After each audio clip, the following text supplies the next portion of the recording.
we talk about the Chiefs entering Andy Reid shutdown mode. Like, this is not like they have some games like this, but this is not like the Lions who like to put it on teams like this. This is not like the Ravens who like to put it on teams like this. Like, it's the exact opposite of what we saw last year when the team just like kept winning and people just kept asking like, what's wrong with the Chiefs?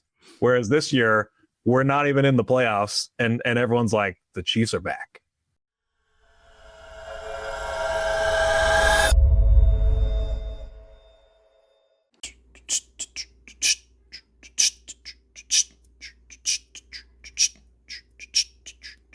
Amateur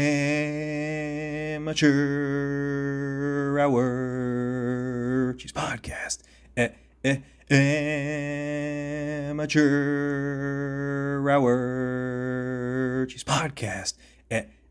Amateur Hour Podcast on KC Sports Network. Amateur on KC Sports Network. Hour on KC Sports Network. Podcast on KC Sports Net. We're gonna talk Chiefs football for you, and you, and you, and you. What is this, amateur hour? Yeah, I ain't no Superman businessman like you. You know, I'm just a amateur, I suppose. Amateur hour is what's happening.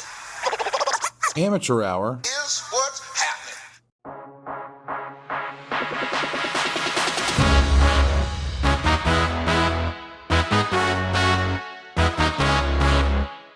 Thanks for listening to KC Sports Network, proudly presented by Emprise Bank. If you're thinking about starting a business or know someone who is, check out Emprise Bank's SBA loans. It's always good to know your options, and they can be your partner in possible. Yeah, that's right, folks. The show is called Amateur Hour. I'm Ryan Scott Hall, and joining me today, sporting a Joe Moore original design, is Dirkness. So, bury him, indeed we did. Yeah, and I've got him right over here, along with a meow wolf. Look at that. All right, folks. We did indeed bury the Raiders. Fuck them, fuck the Raiders. It's 31-0. It was glorious. Just as the Lord intended, the Raiders were destroyed by the red team on Sunday at noon. It was fantastic. Dirk, I wanna address what I think is the elephant in the room as we start today. And it's the fact that on the very first play in regular season competition, with all three of these wide receivers on the field together, a Rashee Rice and Hollywood Brown and Xavier Worthy, and finally get to see it. And it's a shotgun handoff to Isaiah Pacheco for like a -1 yard gain. And is Andy Reid doing a stand-up routine in this first 15? Like Andy, you know what we came here to see, man. You know what we came here to see. How did you hand the ball off on the first time those three have been on the field together? Like, what on earth? Got him. Nobody saw it coming and kept them all healthy through the first play, which is most important to get to the second play with all three of our new dynamic receivers. Well, not so new, but newly paired together. I will say the fake to the flat and then toss to my boy all day, Noah Gray, like a few plays later, kind of made up for it.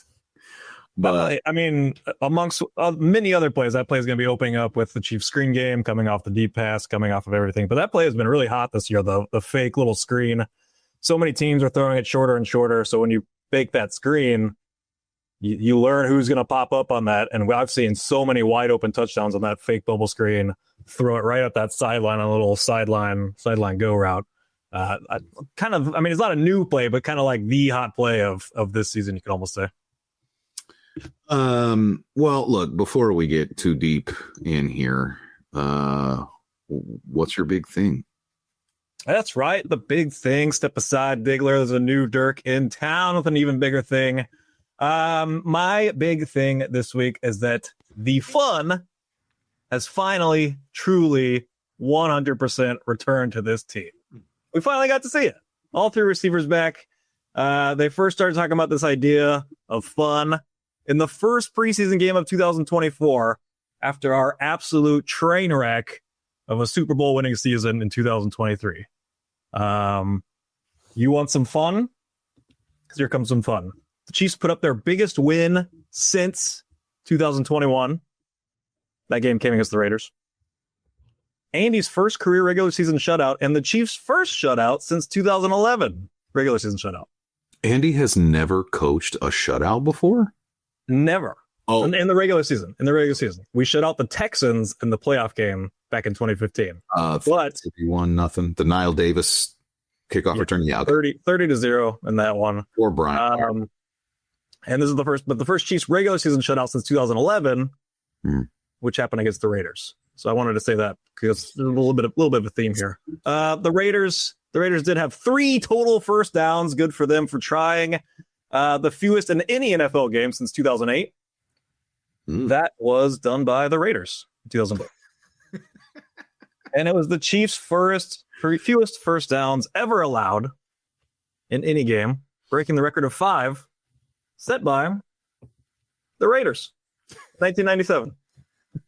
So yeah, a bunch of fun stats out there that we broke a bunch of records that we already had against the Raiders and set new records against the Raiders. That's fun. That's fun. Come on. How about throwing the ball downfield? Mahomes is pushing the ball downfield finally. Highest depth of target since 2020. Last year, Mahomes completed all of 13 passes over 20 air yards. He's already up to 8 this season. The big plays are finally returning, both through the deep ball and some actual room to run after the catch because of that deep ball. How about some on-the-field fun? When we think of the Glory Day Chiefs all of 3 years ago, we think trick plays, Rose Bowl Right Parade, Ring Around the Rosie. Unfortunately, this one suffered the same fate as Ring Around the Rosie, a very fun play that looked destined for greatness. Minshew lining up at quarterback, Mahomes in sort of a wingback position. Probably would have worked. Probably would have gotten Rashee Rice another touchdown. But called back for a very false start. We had a bona fide no-look pass. I don't know how many we've I mean, he does those here and there, but like that one was really glorified. I feel like Rashee does a good job of really selling it. We even got Mahomes cursing on a hot mic and a bit of fun of tomfoolery. That was a fun moment. I'm not sure how well it worked necessarily because the Raiders still seemed pretty ready for it, but we just didn't really matter. We even got Chris Jones drinking what looked to be a bottle of vodka on the sideline. For anyone who caught that, I don't know what was going on there. Hopefully they were just bored enough that he just started drinking on the sideline. I mean, that's fun. That's fun. So that was the biggest takeaway I could muster up after this laugher. The Chiefs have been begging to have fun again. We've been begging for the Chiefs to have fun again, and the Chiefs had fun all over the Raiders, much to the detriment of them and the rest of the NFL. That's the big thing. Yeah. And I mean, fun is back in a big, big way. You are 100% correct, his Dirkness. Was there like what of the many moments in this particular Raiders game got like the biggest reaction from the crowd that you were with? Like, was there like when he did this never fucking works? Like, is that something that everybody was like, oh, or I mean, like what got the big reaction from your crew on Sunday? No, so we didn't even notice. We heard like Tony Romo like kind of spit out his laughter, but like we didn't. My dad's in town, so I'm watching my brothers, kids are around. It was kind of a noisy living room, so we didn't even pick up on that. I didn't pick up on that until I cruised Twitter like at halftime or sometime shortly after there, and I was like, oh man, that's what happened there, because it seemed like they were kind of doing it, but I didn't know it went as deep as it did to sell it to that extent. That's a lot of fun. I mean, that's a lot of fun. Other than that, I mean, just we heard it loud and clear. Honestly, like one of the things in my notes from the game was that like they have figured out how to mic him very, very well on these broadcasts, because I not only heard that, which I mean, obviously CBS didn't know that they were going to be picking that up, but like you got a full-throated 2-syllable fucking out of Patrick Mahomes with as many people as could possibly be watching, you know, I mean, it's Chiefs Raiders. So, but like truly you heard it, right? And not later on in the game, Mahomes is, he points somebody out. I think that like whoever is trying to help him pass block or something is like not seeing who they're supposed to block.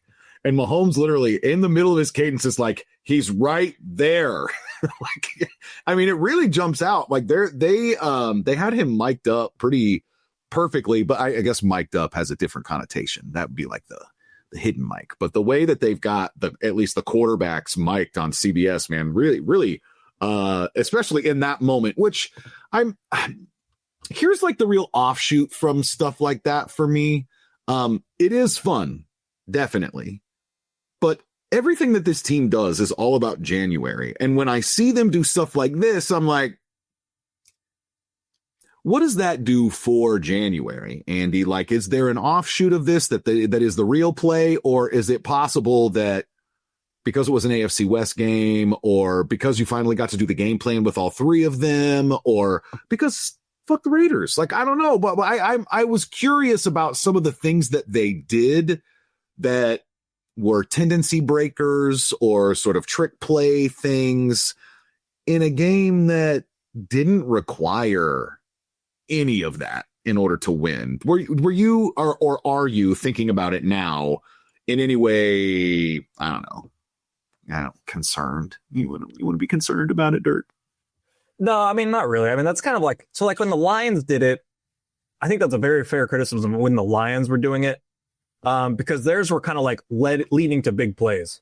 So like they did like the, Jared Goff fake falling kind of thing, but that's open yourself up. That's like a 60-yard touchdown. Like I would save that for a big moment because that's a big play. I mean, they're doing like the goal line thing. That's just that's more fun than anything. Like it's not really like they didn't give away some huge knell. Yeah. It's just, I mean, it's more misdirection that they're doing at the goal line, which I'm sure Andy has 500 of those misdirection plays to use inside the 5-yard line. And maybe they're setting up that so they can get someone on cadence later. Like, hey, we faked the fake this time, so the next time we do it, when they think we are faking again, but we're not actually going to snap it and try and get someone to jump off sides, kind of thing. I mean, it can keep going, keep building, keep building. Yeah, you fake the fake of the fake of the fake. Well, and it was a fake, you know. Which I like to say. It sounds good to me. Fake. Very cool. I also I wanna like scratch at something a little bit, Dirk, because like part of some of the fun stuff that they did against the Raiders, and you mentioned, you said the word screen, boy, about 6-7 times, and I'm really excited about the return of the screen game for this team. It's always felt like something that Andy and his teams are so well prepared when it comes to screens, both offensively and defensively. It's like they never seem to get cooked by it defensively. It's always very rare. They play them so well. And then offensively, it's like they just he's been, some of his greatest innovations have always come in that screen game. And I feel like what we're seeing with Brashard Smith, the way that they're using him when almost every play is kind of a screen play, and there are some layers of let's fake an underneath screen to him, but we're still just, it's almost like wide receiver screens, even though he is a running back, but he also was a wide receiver. There's a lot of layers to that whole package with him. But boy, it really seems to be cooking. Did you see the number of touches that he got? I mean, don't get me wrong, the fourth quarter existed. I didn't count out when his touches came, but Brashard Smith and that screen game, like really starting to happen in all the ways that the Chiefs are back and in all the ways that the fun is back. I do think that the screen game is part of that. And we had kind of, I mean, don't get me wrong, this was before the Chiefs were back. Okay. This was before back, maybe PB, pre-back, right? pre-back. Okay. So a few weeks ago, pre-back, there were some questions about the level of innovation happening offensively. And suddenly all the guys are on the field and they look pretty innovative. I'm going to let you respond to that after this break. Right now. I'm Brett Goodwin, one of the owners of The Learning Tree. The Learning Tree is a neighborhood toy store in Prairie Village, Kansas. This has been here in this location since 2000s, and my husband Alan and I purchased the store in 2023. Alan and I grew up in families where we've always wanted to have a business together. Alan grew up, for instance, his parents had a jewelry store. I worked in a local toy store here in Prairie Village when I was growing up. When this opportunity happened in 2023, we knew right away we wanted to contact them and pursue the store. We wouldn't have been able to get the store without the team at Emprise Bank. From the day we contacted them, they knew what we needed to do, which was very helpful. I would absolutely recommend the team at Emprise Bank to anyone looking to secure a business. We worked with Emprise from day one. They were extremely helpful. They were always great resources. We talk to them frequently. They know the area. They're very friendly. We know who we're going to talk with, and they know what we need to do. We hope we'll see you at the Learning Tree. Looking to remodel your home and in search of a top quality company to do the job? Contact Elenco. Since 1986, Elenco has been the remodeler of choice for customers throughout Kansas and Missouri. As a family-owned and operated business, Elenco provides customers top-quality products and unbeatable service, straight from their family to yours. From windows and doors to siding, insulation, and bathroom renovations, there's no need that Elenco can't meet and exceed. Elenco only installs products that have proven track records of success, such as the Kohler Luckstone shower system. Elenco's installers are factory-trained professionals who know how to get the job done, not only quickly, but flawlessly. Whether you're located in Kansas City, Topeka, Wichita, or a rural town in northeastern Kansas or western Missouri, Elenco will come to you. Go to elencohome.com for more information. That's ALENCO home.com. Again, elencohome.com for more information and contact them about all your home improvement needs. Now? Yeah. Now's the time. Oh, yeah. Okay. You're well, I mean, everybody wants to have fun, and I think if you get Andy Reid to tell you the absolute truth, I mean, his idea of the most fun is like screenplay after screenplay. Like I want to draw 40 screens in this game. And we kind of almost got there. But I think it is something that they want to work on. That's obviously like kind of like the base package of what he wants to do in the offense. And really like one of the biggest advantages the Chiefs have like over the NFL. Like they're so good at the screen game on offense and so good at stopping the screen game on defense. The Raiders just kept going back to it over and over. I mean, I kind of get the idea because they couldn't really block us up front. Their offensive line is so bad that you're kind of trying to slow down the pass rush and do that. But the Chiefs secondary is just zeroed in on those plays. I mean, especially in this game, and just teeing off on anything short going out to the receiver where they're just coming up and laying the boom on them. So, I mean, it was impressive to see. But again, those he kind of gets in those, like if the offense starts really struggling, he kind of gets into that package, kind of gets into that mode to call those plays because it's like what he trusts. And it gets really frustrating, like when the Chiefs are struggling and they go to that screen game. But man, when the offense is working and the screen game is working, and this is just something that I think needs like development throughout the season. Like it's all about like timing with the line and getting everything, because everything has to be like well timed. Otherwise, it can be a loss of a play. But if it is well timed, and the best time to do that is actually in a game going up against a real live defense. So as much work as they can get on screens as possible is only going to make them more effective down the stretch of the season. I mean, it's literally like choreography, at a level that most men don't really have access to. Like they're not like, there is so much planning and timing and the steps that you take and where you're supposed to go and like all that, and so in order for people to not step on each other and trip over each other, and that there's a lot to it, which is the thing that I think, to me, I start looking at some of the ways that this Chiefs offense can innovate.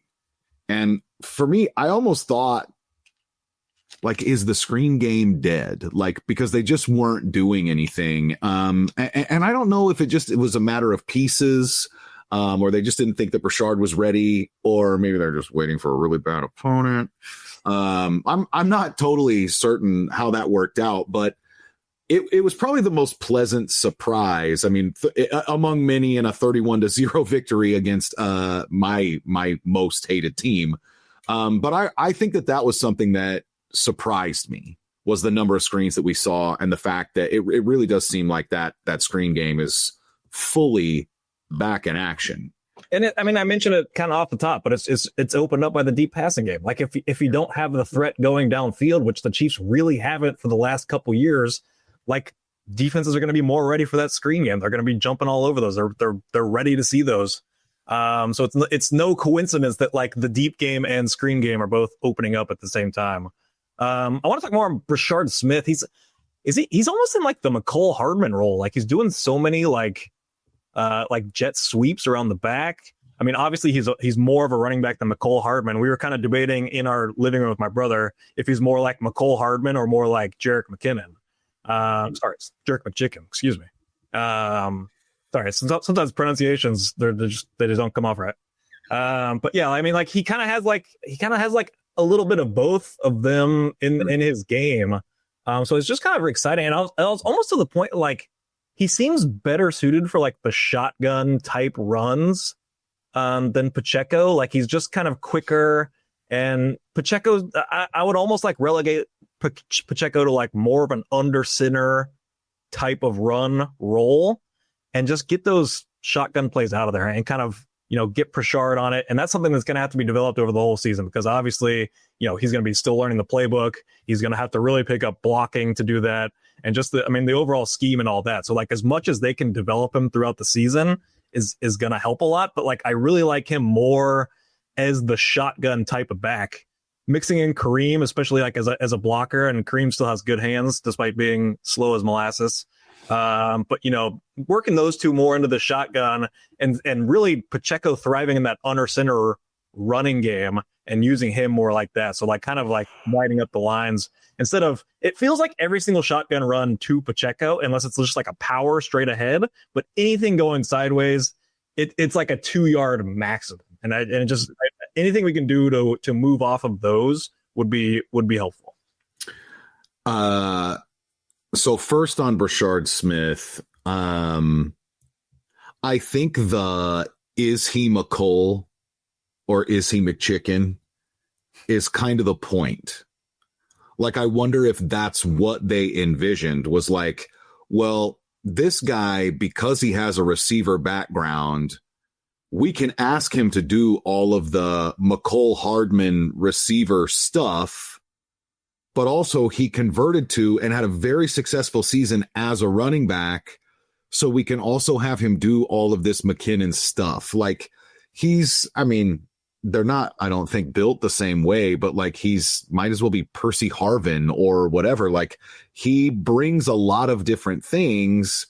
And when I heard former receiver, I was like, oh, okay, well, he'll just be, McChicken, basically, is what I assumed. This is a receiving running back. And I didn't envision the more receiver looking, but still largely behind or within about a few yards of the line of scrimmage type of stuff that they can do that was more reserved for guys that, at least listed as receivers, right? So he almost is kind of a hybrid of those two things, right? And also, he just looks quick. I think he's getting more comfortable. His quickness never really stood out in the first few games. I think there's got to be an adjustment there to like the speed of the game and like focusing on what you're supposed to do instead of now where I feel like he was getting the ball and it's just like, okay, don't think about what to do, just react and go gain yards. Like that one, he almost busted that one for like what would have been a 70-yard touchdown. He got tripped up at like the end, but ended up getting like 20 yards. But just looks really comfortable. Did you hear the little tidbit that he was inspired to change to running back because of Isaiah Pacheco? That was kind of interesting. He said like he was watching Pacheco and thought like I could do that. So that was kind of like the inspiration for him switching to running back. I could do what? I could miss holes on a regular basis. I could be better than that. I could do that. That's interesting because I didn't hear that, and I'm gonna go ahead and let it just pass by me. Without the context, I'm like, who said that and what were they thinking? It was weird, but also that role is like super important, and I feel like P. Ryan was supposed to be it, but he just wasn't. I think he was okay at it, but he was just never. He definitely wasn't at McChicken's level. I mean, Mahomes and McChicken had something special going. Like they were just on the same page, always knew where he was, just a safety valve at all times. P. Ryan never got to that level, I don't think, at all. Somewhat reliable, but I think that's definitely the idea with Brashard and why they've been pushing him in each of these games. Like it's not very common for Andy to be playing like a 7th round rookie out there, and just be throwing him into the opening script over it. Like you could tell, like this is where we want to get with him. Like he's the guy that has to play this role, or we have to find him somewhere else, or from around the league. I think another thing that kind of jumped at me while you had started talking about Brashard, but then like you kind of started divvying the touches up a little bit, thinking, hey, Pacheco needs to be in this under center type of role. And look, I don't disagree. I bet if somebody wanted to look at the numbers, I'm pretty confident, borderline certain, completely unearned, just the vibe. This is what I believe. I bet Pacheco has 400% more yards from under center runs than from shotgun runs this year. Like he's so much more productive on them. It's not particularly close in my memory, right? Well, we had the stat last week. It wasn't total yards, but 5.2 yards per carry under center and 3.6 yards per carry in shotgun. So 1.6 yards more per carry under center. So he definitely thrives more, and it's just obvious watching at the eye test. Like he seems more comfortable in that role. I have no idea really what the Chiefs are doing in their backfield. I don't have a good eye for this rotation right now. Like I think that it's Brashard is fast and he catches the ball well. And we can use him to do a lot of the, motion-y type of stuff pre-snap. And we know that Kareem is going to do short yardage. And beyond that, it kind of just seems like everything else is Pacheco right now. And it was just kind of funny hearing you say, well, I think that we should just kind of put Pacheco in this one specific thing. And I feel like the Chiefs are going in the opposite direction, where I feel like they're expanding his role right now. They are ramping him up into more of we're probably going to hand you the ball 12 to 15 times a game, and some of that may depend on game script or whatever, but like he does seem like he is the number one running back. Absolutely. Yeah. But in a very, very strictly divided, like, I don't know that Pacheco will ever touch the ball inside the 5 unless there's something wrong with Kareem. Like it's that stark of, if it's short yardage, Kareem Hunt will be on the field. If it's anything else, it's Pacheco, except for some of the gadgetry, I suppose, with Brashard Smith, or the fourth quarter of games when Gardner Minshew is turning around and handing it off. And just a surprising stat here to wrap up the run game from Price Carter. Chiefs 10 plus yard rushes last year. They were dead last in the NFL with only 33. This year, 10 plus yard rushes. They are 5th in the NFL with 25. Now, obviously, some of those are Mahomes. Mahomes is running more. So a chunk of those are, but still, from already at 25 this year to 33 total from last year. In a year, I mean, the first couple of weeks, we were like, man, the running game is in shambles. Like it was a total mess. It was all Mahomes, who I think finally just this week lost his rushing lead on the team. I think Pacheco passed him this week. But yeah, just to see that number. And, whether that's Mahomes or anyone, it's good to see that they're actually picking up chunks of yardage, like the big plays. And it's another thing that's just been opened up by the return of throwing the ball downfield. It's going to open up the running game more. It's all working together. It's all coming together. Some fun stats on the offense while we're talking about it all come together. So this game, with Mahomes in there, they had 5 drives or 31 points. At 5 drives, 4 touchdowns, 1 field goal. The Lions game, they basically had 7 drives for 30 points. If you take out the 2 kneels, they were kneeling at the end of the first half, kneeling at the end of the second half. Jags game, they ended their last 3 drives with 2 touchdowns, and then they got the ball back with like 20 seconds left, and that ended the game basically. So the last 15 drives for the Chiefs, with Mahomes in the game and not kneeling, it was like this: touchdown, touchdown, end of game, touchdown, turnover on downs. That was the 4th and 1 to Worthy. Touchdown, punt, touchdown, field goal, touchdown, touchdown, touchdown, touchdown, field goal. They have 75 points on their last 15 offensive drives, which is an astronomical 5 points per drive, when 3 is where elite offenses go to hang out. That is an exclusive club of 3 points per drive. Over the last 15 drives, they have put up 5 points per drive. They are eaten up. The offense is clicking in a way that we have not seen since at least 2022, maybe even going back further. Yeah, and I think part of it to me is that they now have this really interesting mix on offense of both, number 1 being slow and deliberate, and number 2 being fast and explosive. Like, this team can play anybody's game, and they got a bunch of old guys that can get gritty and chew up the field 5 yards at a time, with a quarterback that has the patience to do that and has proven time and time again that he can do that. But they also have all the speed and the fireworks and the horizontal stuff and making you cover every single blade of grass. And as you mentioned, explosive runs, explosive passes, deep passing game. All of these things are now coming back. And suddenly we used to only be one thing, and then we used to only be the other. And now the 2025 Chiefs are both. And frankly, it feels like the league is on notice. You know, like truly, that's where it's at. I mean, I'm listening to national podcasts and they're like, the Chiefs are the favorites to win the Super Bowl, and they should be. And I want to be like, you know that they're not winning the division, right? They're still not in the playoffs. They're still not in the playoffs.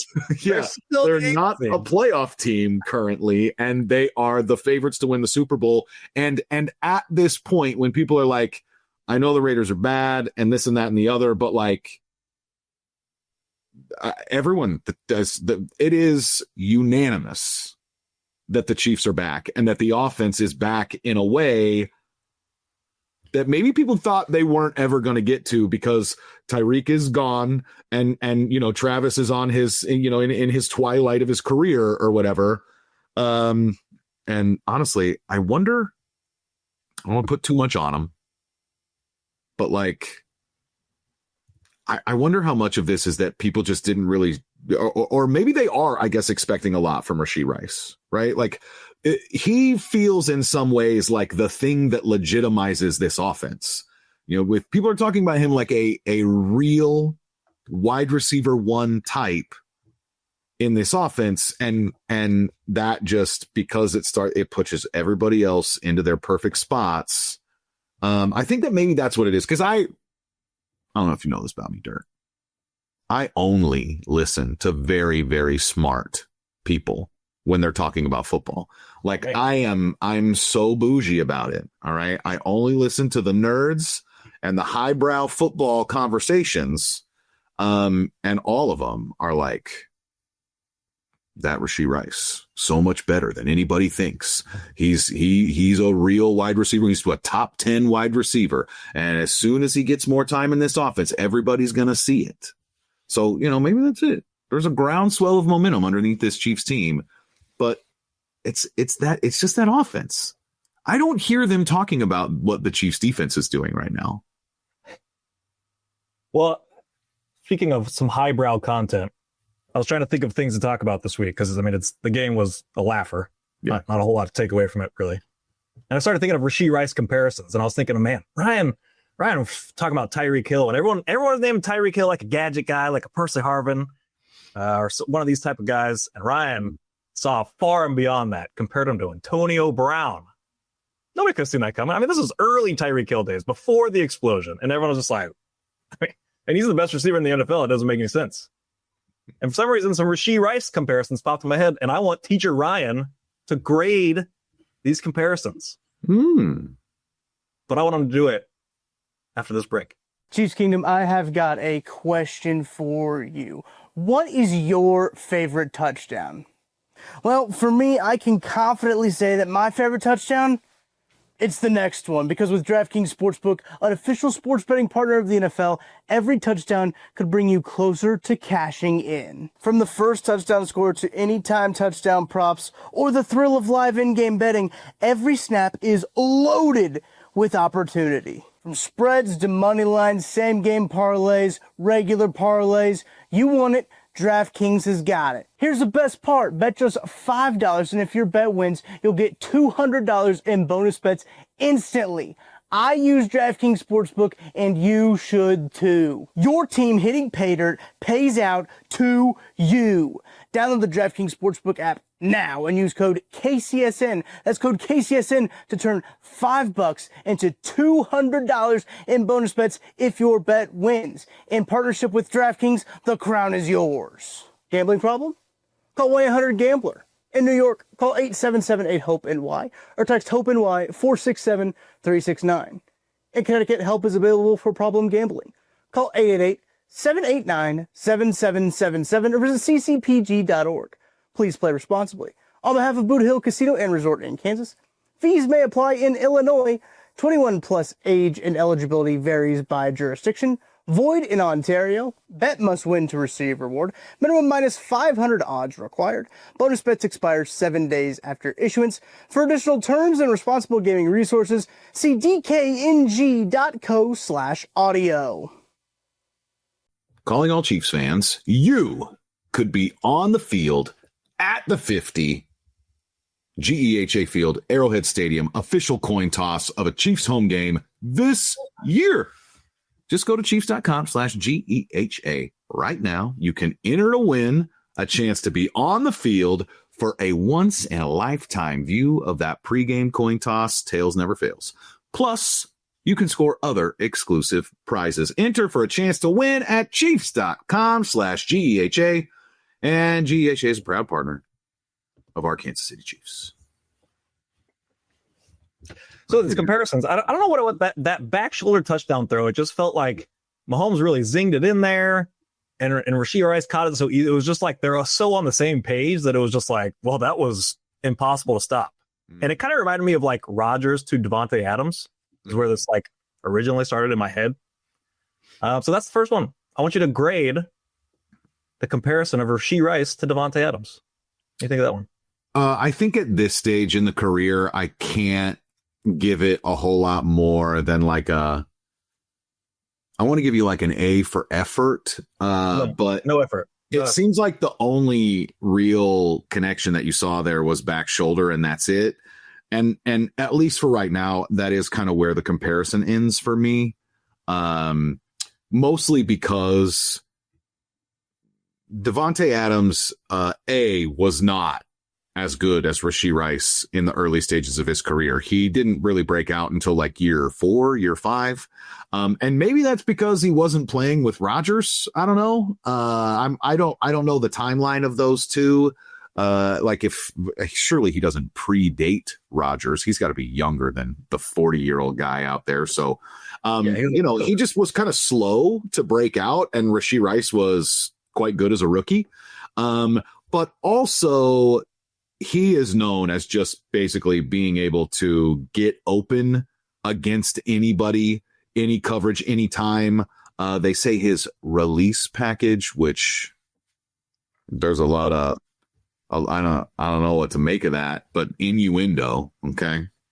We've been talking about my release package for years. Right. His release package, they say, is very impressive. Very intense, explosive, explosive, if you will. Mm-hmm. All right, not the better. How about your boy, Dwayne Bowe? I can see that more because Dwayne was known at least one season of his career to be pretty lethal after the catch. We haven't seen from Rashee Rice any of the I guess what I would consider sideline sort of prowess or like one-on-one kind of stuff that Dwayne Bowe was always known for. That was Rashee Rice in college, though. So like it's interesting. I like it a little bit. I mean, honestly, just can we talk about Dwayne Bowe a little bit? I don't think we can. Can we ask the producer? I don't think we can. We don't have time today. But if anybody ever wants to talk about Dwayne Bowe, like, you know, Nick, you can just like flash my cell phone number up there or something. Like, I love Dwayne Bowe. That is my guy. That's a fun one for now. I'll tuck that behind my ear. How about on vibes? Roddy White. Oh. Yeah, that's fun. Yeah, I like it. I like Roddy White. Man, I wish I could remember more of his game. I think that he was like really scrappy, like the perfect, just barking at you Atlanta Falcon, running his mouth always, tough as nails. And I don't think he like really got his shine until they drafted Julio, and then everybody was like, "Hey, Roddy White's really good," and it's like, yeah, he's at 1,000 yards every year for 10 of them before Julio showed up. Oh, no, I think he started slower than that, which is kind of Devontae, too. That's weird that I picked two guys like that. Because I remember Roddy getting off to a pretty slow start. I think I'm really falling victim to like picking people with similar hair, with like hair kind of sticking out the bottom of the helmet. Yeah, okay. That's where my purely based on aesthetics then. Roddy had 2 seasons right around 500 and then exploded for 1,200 and put up basically 1,200 yards for 6 years straight. Yeah. My last one. Someone said this to me on Twitter. Apologies, I don't remember who it was, but like he was saying, are we going to see Rashee Rice in the Deebo Samuel role? That's the one. A Deebo Samuel. How do you like that one? I don't have like Kyle Shanahan's playbook memorized or anything. I don't know exactly how Deebo was used, but like if that comparison didn't come, it's what I was going to suggest because. That's like what I kind of thought once they started showing that we're basically going to throw him the ball under 10 yards from the line of scrimmage, hopefully in some space that he can then run. And that just, you know, screams Deebo to me. He is so advanced after the catch, the combination of size and speed and, you know, all the other instincts and stuff. The Rashee Deebo, that makes a lot of sense. It's so weird, like the way they use Rashee. Like we were talking last week, and I just couldn't remember like how we used Rashee Rice kind of thing. And someone brought up like in a game last year against the Ravens, they kept getting him matched up with Roquan Smith. And then I saw the stat. I don't have the stat in front of me, but he got matched up with a linebacker. It was like 8 times in this game or something. Like a lot of his work was doing that same thing. He's just kind of working out of the slot. And just, I don't know how he keeps ending up on linebackers, whether that's by Andy's design or just like he's seen as like not a speed threat so that they, you know, he's just working underneath like is that. It like using zone? Is that what it is? Yes, and he's just running across the middle of the field and they target it in the middle of the field where the linebackers are? Yeah, it's typically against the zone. Okay. And it's just like, okay, you're going to be in zone. We're going to get Rashee, trying to isolate him as much as we can with these other routes with a linebacker, and then work off of that. You see, I mean, the one going around is him just completely schooling Devin White, who had a lot to say last week, who isn't as good without Levante David carrying his lunch pail. Sorry, near and dear to my heart. I can't stand Devin White. But yeah, some fun stats from Rashee. He has run 19 routes all season, but he's now tied for 11th in the entire NFL with 4 targets inside the 10-yard line. So they went to him often inside the 10-yard line. And he got 10 targets on only 19 routes. 10 targets on this game on 19 routes. Over 50% of the time he's in the game, they throw it to him. So I would say the offense enjoyed having Rashee Rice back in their lives. Here's something I enjoyed from the offense, and then we probably need to talk about the unit that only gave up 97 yards or something on Sunday. Dirk, I really, really, really enjoyed the double dip. When is the last time this football team has double dipped in back-to-back weeks? I mean, come on. The double dip. I was so pumped.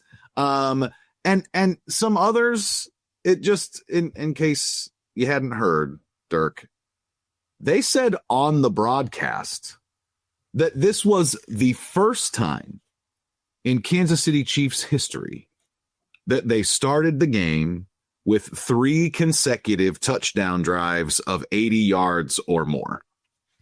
That's part of the 4 straight touchdown drives and then field goal for the 5 times that Mahomes was on the field. He seemed like pretty pissy when they had to settle for a field goal. It was the sideways shotgun run that I'm always pissy about. Me and Patty getting pissy at the same things. We're piss brothers. I was frankly just glad that Butker made the field goal. Oh, come on. He's so hot right now. So hot. First game without a mistake since 2009 against the Raiders. 55. 5 of 5 on Sunday. Shut up. Let him get hot. I told you he's gonna make 20 straight kicks. I guarantee it last week. He might. With the way that they're giving him all these extra point opportunities. I hope he hits them. But I got a good transition from that to the defense, because the Chiefs, on their first drive of the game on Sunday, actually had 100 yards of offense because of a penalty on that drive. So they ended up with 100 yards of offense on that first drive. Raiders for the entire game, 95 yards of offense. They had 95 yards of offense on, I would call it 8 drives. It seemed like the possessions they had at the end of each half were nothing. Were they kneeling for like the entire fourth quarter? We kind of turned off and do a closer game because once the Minshew came out. I was honestly once I saw a mustache come out there, I said, "Oh, wow, it's not even the fourth quarter and Patrick is sitting down."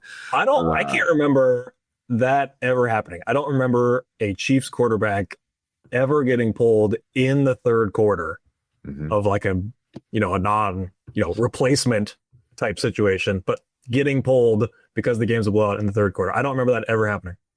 Honestly, I've watched a lot of Chiefs games, a lot of damn football. I don't really remember it. I'm sure it's happened in another game. I think Brady, like in the FU Patriots, although they were probably leaving him in for most of those games to do the FU.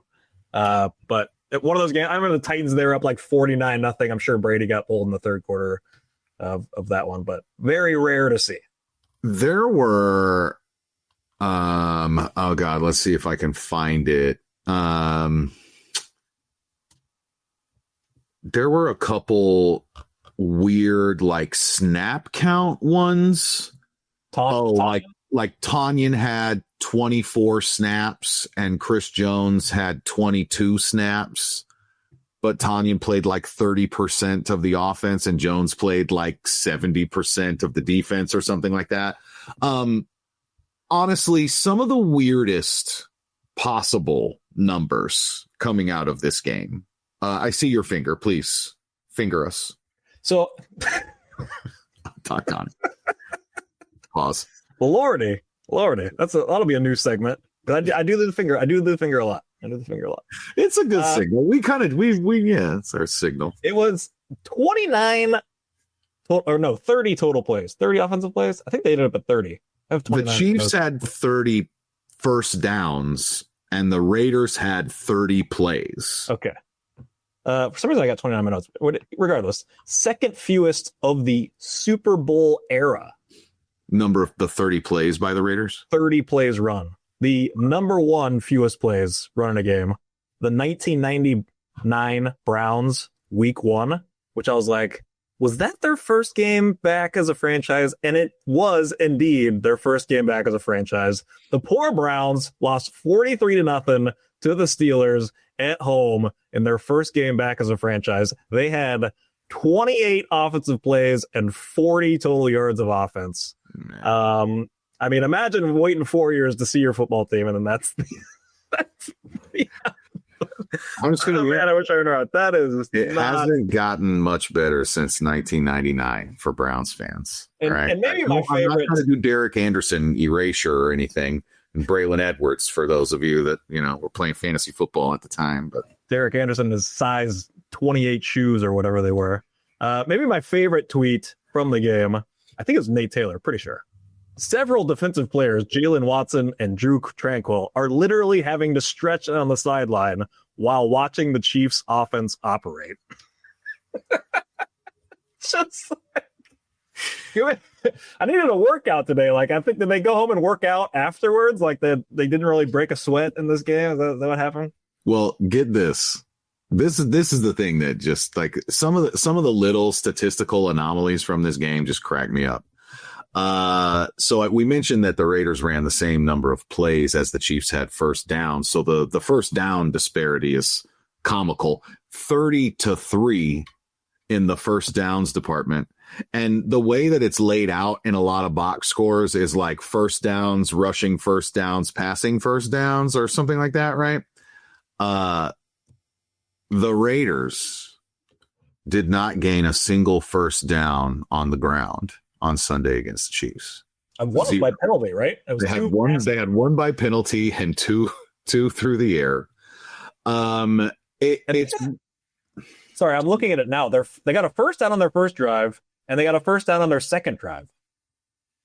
Mm-hmm. The second drive was from the penalty. So they had 2 first downs in the first quarter. Mm-hmm. And one. You can do the math after that. They had 1 after that. Yeah. It's one of the worst. They only had the ball for 1750 something. They didn't even have the ball for 18 minutes of this game. I don't. It's almost 3-1. I don't remember ever seeing a team lay down as much as they did. Like it was like they weren't even trying. And Crosby got hurt, and they were already like kind of outmanned anyway. But you're right. They won a game last week. They won an NFL game last week, and then come out and do this. I mean, who'd they beat last week? They beat the Titans. They had their first possession crossed the 50, and they punted them like 4th and 6 across the 50. They never crossed the 50 again. Their second possession, they had like a 3rd and 8, and he just throws a 4-yard out like immediately with no chance for it. Just right on the sideline, no chance for him to gain the first down. And it was just like, we're happy to punt. And then it was just after that, just throwing. He completed 4 passes past the line of scrimmage, and one of those was like basically on the like a half yard past the line of scrimmage. They weren't even trying. Like, I know their top 2 receiving options were out, but they've been out for a few. I mean, they won an NFL game with both of them out just last week. Just an obliteration. Honestly, a complete lay down. And Pete Carroll, it is a horrible look for Pete Carroll. Is he going to get fired after this year? I mean, it's the Raiders. Like, how many coaches are they currently paying?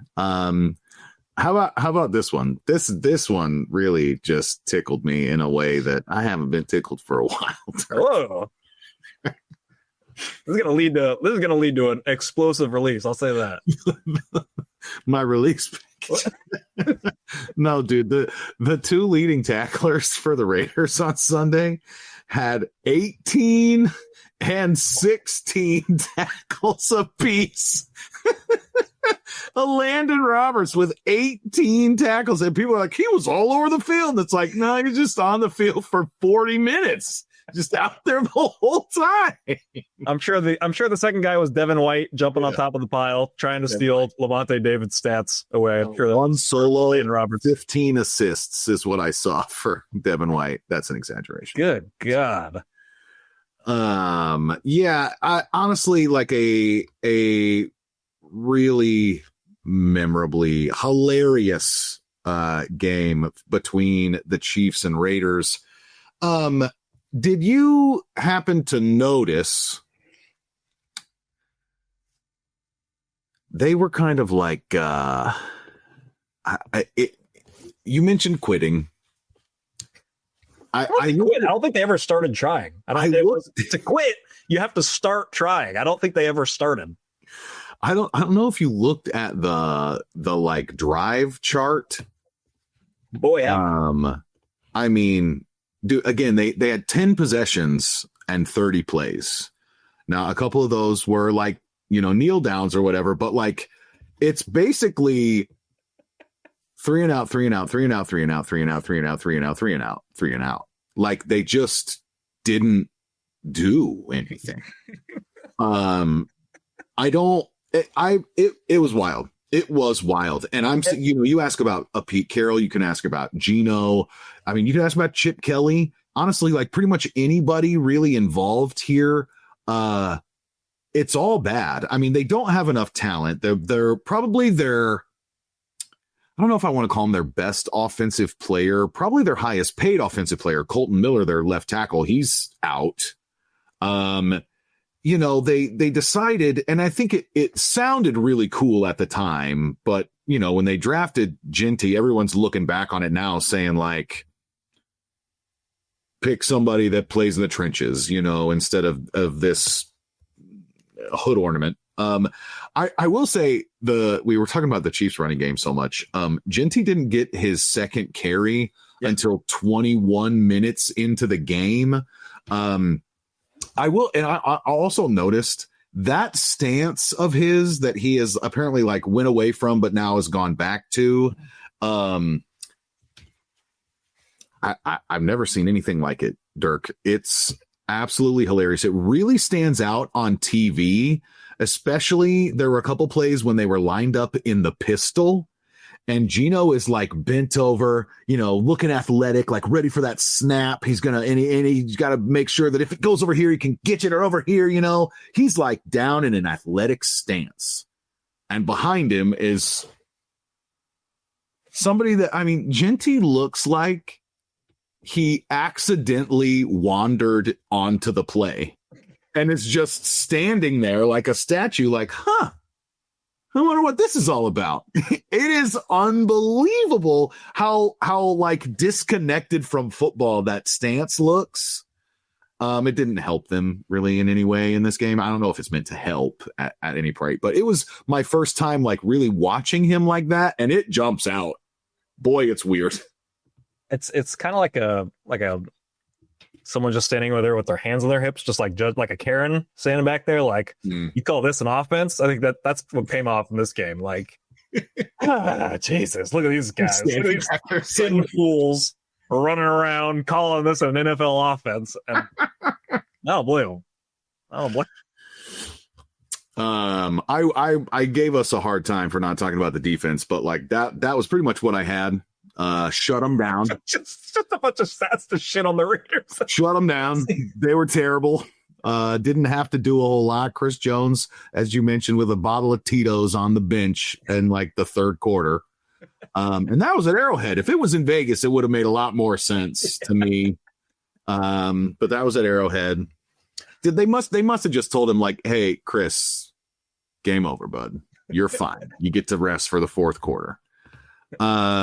Should we maybe take a little? Where we go? Little departure here, a little way away from the. Well, I guess it's not necessarily football. Not football. Should we do some sports nuts, Dirk? I can ready for sports. Let me check. Yeah, I don't got anything else. Sports nuts.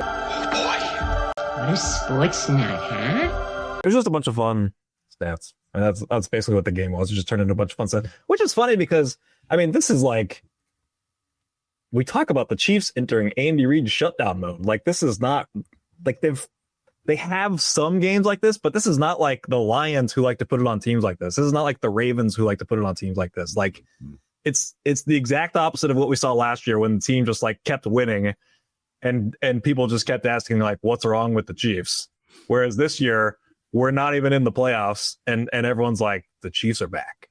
The Chiefs are back. It's the polar opposite of the team from last year. It's wild to see.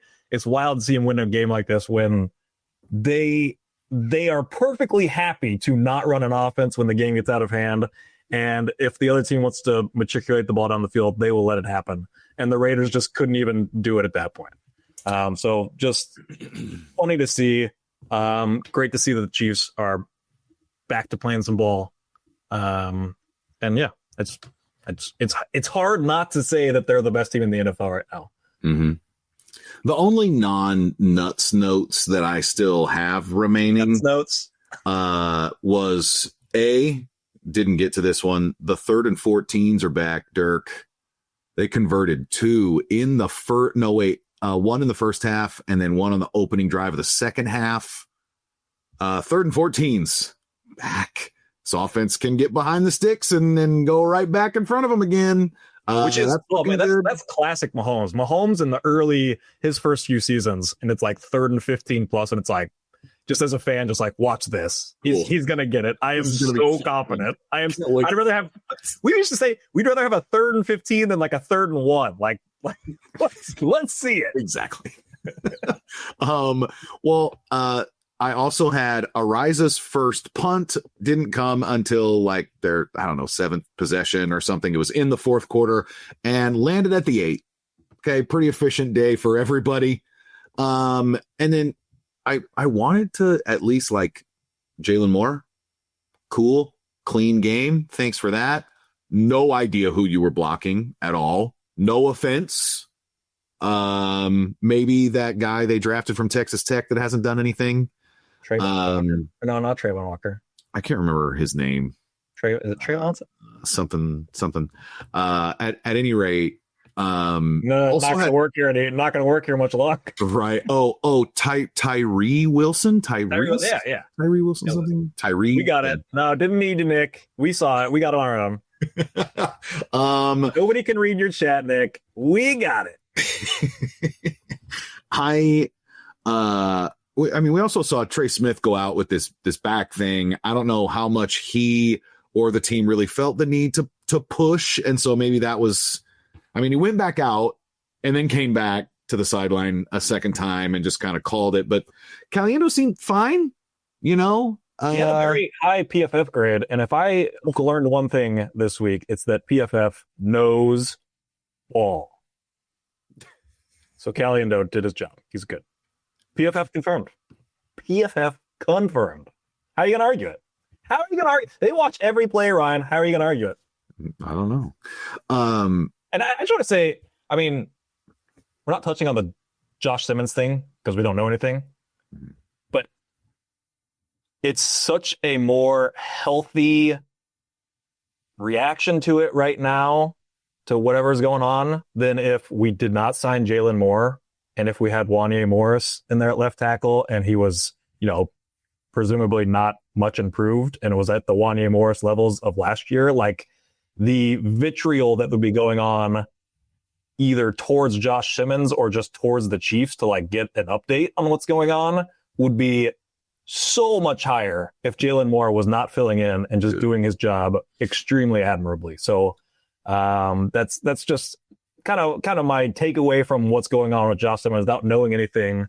Like, Chiefs fans can like relax and just kind of point to that like, it's fine. We have the situation handled for now. Until that gets resolved, however it does. But like, I think it would be things would be starting to get nasty if it was Wanya Morris filling in there at left tackle. And I don't want to shit on Wanya Morris because Wanya Morris might be all right. But if we just had subpar left tackle play going on instead of what we're getting from Jalen Moore, which is, I mean, without a peep this week. And sure, maybe one bad play last week, but overall very good play since he's filled in. So. A couple of weeks ago, we talked about 6'7", and you're 6'7". Okay. Do you also know Clock It? Are you clocking? I have recently learned of Clock It this week. I was watching my nephew's soccer game, and when they were doing goal kicks, they're all yelling "Clock It." I was like, that's weird. And then I heard, maybe they're like literally asking the ref to, hey, come on, clock it. No, I think they're like, kick the ball hard, like clock. Yeah. There was some of that too. They're cheap. Look, I don't understand any of it. I have a 16-year-old and it does not make sense. And I'm with, 13, 14-year-olds all day and it doesn't make sense. I can't explain it to you. However, it kind of sometimes feels like an affirmation, like, clock it. What you said. Right? And I thought it was like they want them to spike the ball, like clock it. Oh, that's a football clock it. No. I'm talking about teenagers. Maybe the younger generation, they're into weird things. Maybe that's their favorite football play is the spike. Yeah. Oh my God. Clock it. Did you see Lamar spike it this weekend? The clock just stopped. The clock stopped. But it could be executed. So we need to find someone real young to come on here and start explaining some terms to us. That could be a fun segment. I'll bring my nephew on here and just ask him. Although we're asking him dead on because it's his soccer team. Like, what does clocking mean? He's just like,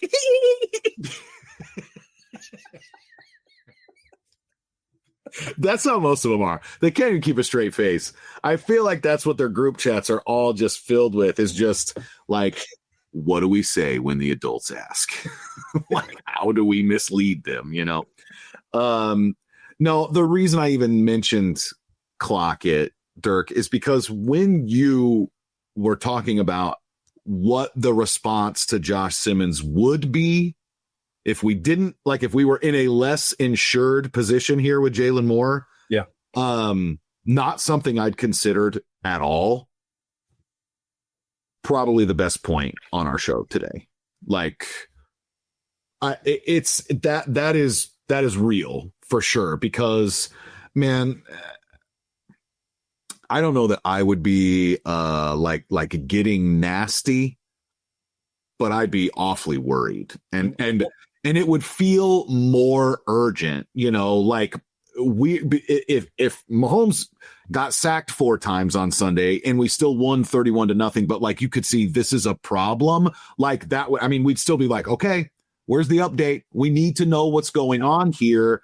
And all I will say that I think that there are a different combination of words that they could say that probably all still generally mean the same thing that would get people to shut up or calm down.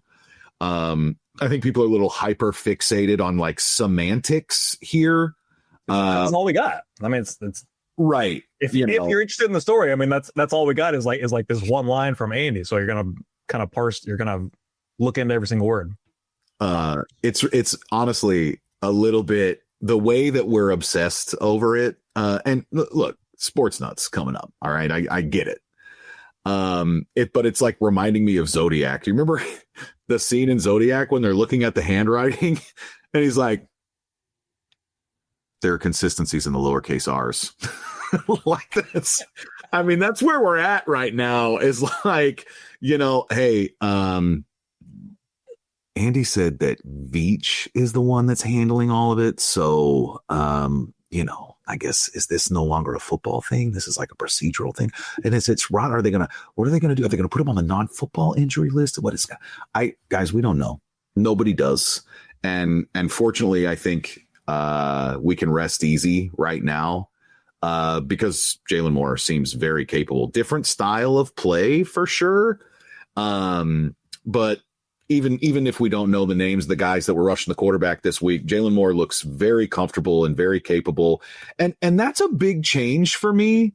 I do think it's worth saying that, like, I recently thought that Jalen Moore must be terrible because Jawan Taylor was killing us and not getting benched. And if Jalen Moore is the right tackle in waiting, then why not just put him out there right now? Simmons seems to be good. Like, Jawan Taylor would be a fine swing tackle backup, and he's getting penalized. So I'm like, I was thinking this guy, Jalen Moore, has got to be a complete bust, right? They're hiding him or something because there's no reason for him not to be playing. And so him looking this competent, I mean, there hasn't been much drama the last couple weeks, but him looking this competent, like, just immediately, kind of a surprise for me, and that's it, positive, good surprise, right? But I guess I didn't really expect it to be this clean.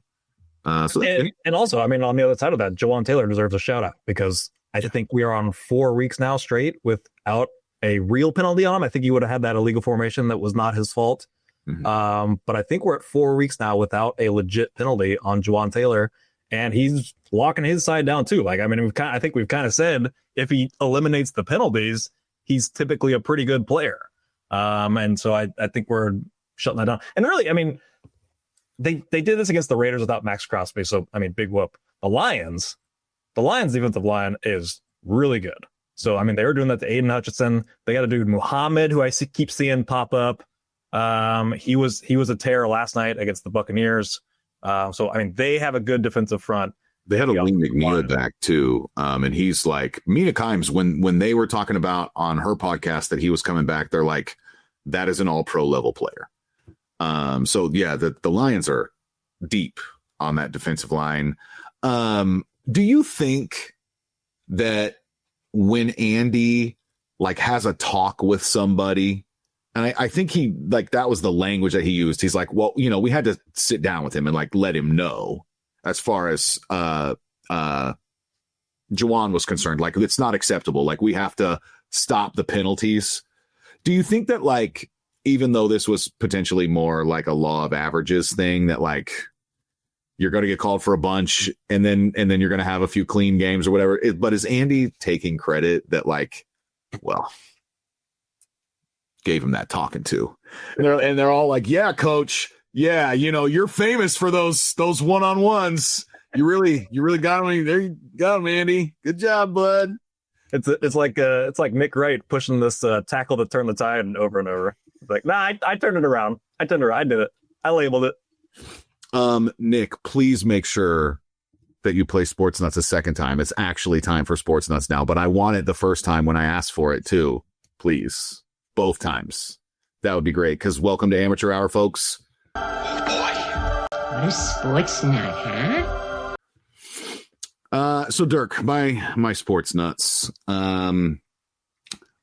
Sunday was a day for the books, my friend. It was my stepmom's 60th birthday on Sunday. And so the plan was we're going to watch the game on delay. Everybody get here around 1. We'll start watching, 1:15, 1:30, right? Avoid the game, but just show up and we'll eat, and we'll just kind of be in our, our little cone of silence here. Let me just say, really easy to pull off solo, or maybe with like one person with you, who I don't know where the story is going, but like you want as small a room as possible if you're going to go with delay like that. But go on. Basically the only people that were needing to like not start the game really in terms of who cared about it was like me, my dad, my brother, and my stepmom. And I assumed that, everybody's going to be doing various things that Sunday morning, but not watching football. That assumption was incorrect, actually, because it turns out that my father and brother just watched the game until like moments before I walked in the door. And I walk in and they got the Fox game on the TV. And I said, what are you guys doing? And they're like, what? I'm like, what are you doing? Like, clearly you know what the Chiefs score is if you have another football game on TV. And they're like, no, we've been avoiding it. No biggie. Try to play it off. They lied about it? No. Listen. You check like the Manny cam, like I see you guys watching the game. No. You know how it happened? We're sitting there watching the game together. Uh-oh. And my dad's like, watch this. Ryan, watch this one. I said, what do you mean? He's like, watch Travis on this one. I got a feeling. And then, it's some long completion to Kelsey.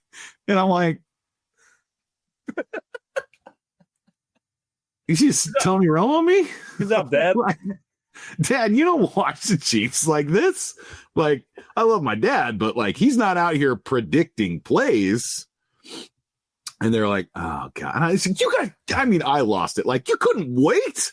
Like, what are you guys doing? Why would you suggest, hey, we're not going to watch the game. Let's wait till 1. And then you guys just sit here and watch. I couldn't believe it. I could not believe it. And honestly, you know what it means though? My dad, my brother, who I've always assumed didn't like the Chiefs quite as much as me. Are they out? They're out of the trust circle? They're out of the circle of trust. Are they bigger sports nuts than me? No. Did they? No. I was able to wait and they weren't? Do they have a bigger sports appetite? No, absolutely not. Okay, absolutely not. There's nothing. There's no being able to avoid a score and go in fresh without knowing what happened. That's the app. That's the nuts. Okay. As a those are my nuts. The nuts of sports. Okay, is what that is. But most people cannot handle it. If it's a really science. I mean, I've built this up over 20 years now since DVR came around. If you're avoiding a score, you can't be talking to randos about it because they cannot help themselves. They'll make one little comment. And if you're smart enough, it could give away the whole game. So it's just it's a situation. It's a lot of plug in the ears, la la la la, la and running away from people. And I'm willing to do it because I'm a sports nut.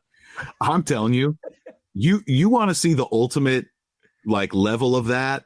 The tip top Super Mario Brothers. Okay, the final stage. They should make a documentary about the way that I avoided the 2016 draft, the year that we drafted Marcus. For a draft, bro. Seriously, one of the year that we took Peters. Okay, one of my favorite Chiefs of all time, and like was telegraphing, I want Peters all off season leading up to that draft, and I take one of my dearest friends out for a Royals game of all things. Yep.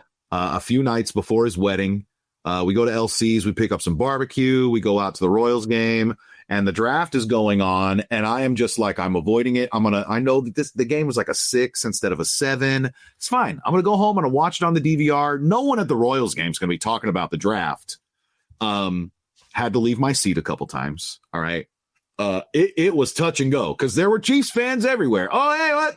Oh, you saw who went? And I'm just like, I don't want to hear anything about any pick at all. And I successfully somehow managed to Frogger my way through everything and make it home not knowing even who the first overall pick was. Nice. And I got to sit there and watch it unfold. And like in real time for me, the Chiefs selected Marcus Peters at about, 11:15 p.m. And I think I even live reacted on Twitter. Like, hey, that was fun. It's fun time for me. I can't avoid it. I can. That's my, hey, thank you for the affirmation, Dirk. I am a nut. I got both my sports nuts. Yeah. And they're working on a good release. Sports nuts this week. We were out to dinner. It'll be a quick one. We were out to dinner. And this kind of happens to everyone. Little situation, you get something in your teeth. And then you kind of play the game where you're like, well, where is it? And they're like, well, it's there. I'm like, oh, here? Oh, no, the other side. Here? No. Oh, one over. But what her Dirkness and I have worked out is a situation where you're identifying the gaps in the teeth like the run gaps. And so straight up the gut, that's the 0. And then even numbers going right, odd numbers going left. So it's a very simple system where we have cracked this code instead of all this back and forth is where it's just like, hey, Dirk, you got a little spicy thing in your 2 gap. I'm like, oh, I know right where it is. Boom. Getting it out of there. Problem done.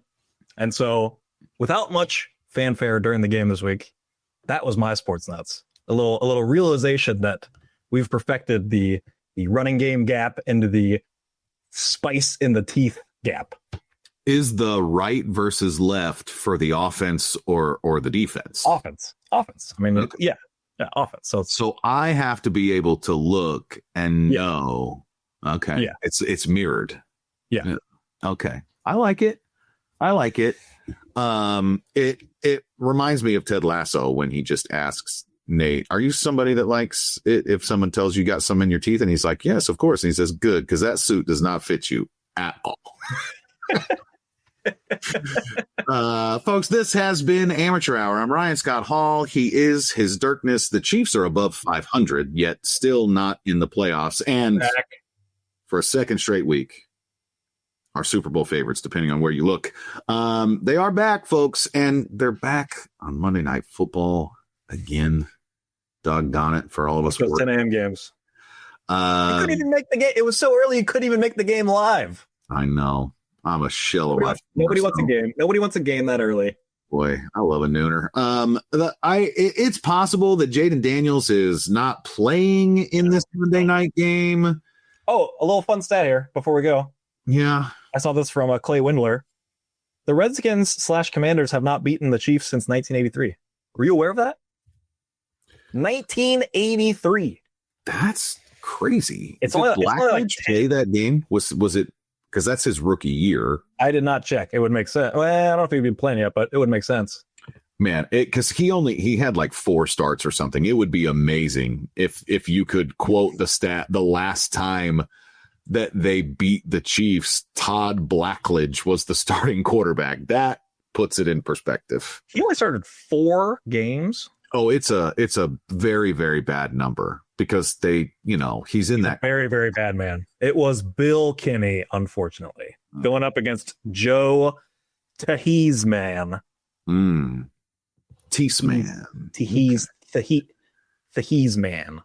Joe Tehees-Man. I don't know if they will extend the streak, but it's not looking good for the commies right now. They're coming to town at the wrong time for them, and the wrong time to play the Chiefs. After that, got a trip to Buffalo. So a couple big games coming up for the Kansas City Chiefs, folks. I guess we'll see you next week. 3fs or 4fs. This has been Amateur Hour. Did you already do that? I did. Yeah, I did. Oh, okay. I did. Well, it's been Amateur Hour. It's over. We got it.